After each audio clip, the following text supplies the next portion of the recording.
In this video, we will explore why there are two genders, delving into what gender is and why it exists, before clarifying some important points. If you're short on time and just want to understand why sexual reproduction is so effective, here's a quick overview. 1. It allows for quicker spread of genetic information. 2. It helps the organism survive in environments with changing selective pressures over time and or generations.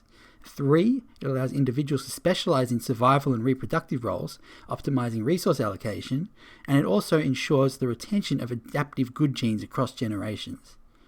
These are the 4 main reasons why two genders are so prevalent, with the 4th reason, retaining adaptive genes, being the most crucial and important aspect of having two genders. To understand why two genders dominate, we need to consider other reproductive strategies that don't involve two genders. So the competing reproductive styles are asexual reproduction and hermaphroditic reproduction. In asexual reproduction, this is where an organism reproduces by copying its own genetic information.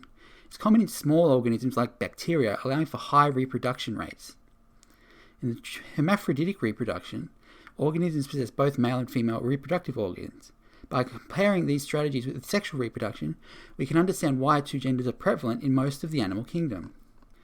Let's create a basic simulation to observe gene transfer across generations under different reproductive strategies. In our simulation, asexual organisms reproduce quickly with minimal genetic change across generations, resulting in a high number of organisms. In reference to hermaphroditic reproduction, when we apply selective pressure to hermaphrodites, the population thins slightly. Although the number of descendants is high, rapid gene spread is hindered by other competing hermaphrodites. Sexual organisms fare better in shifting environments where the selective pressure shifts across time and generations. Let's examine some graphs to compare these strategies. Trait value represents the ability of offspring to retain characteristics across generations. In these graphs, asexual and hermaphroditic organisms struggle to retain good genes as trait values decrease.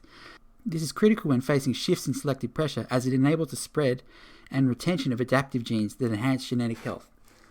By simulating shifts in selective pressure, we can observe that sexual reproduction supports better gene transfer across generations.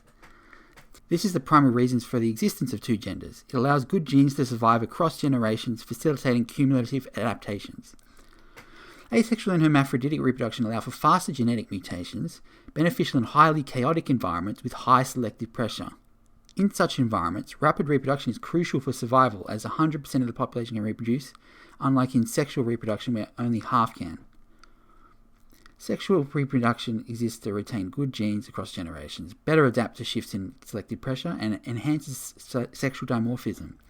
Asexual and hermaphroditic organisms thrive in chaotic environments, but in more stable environments, sexual reproduction is the superior choice.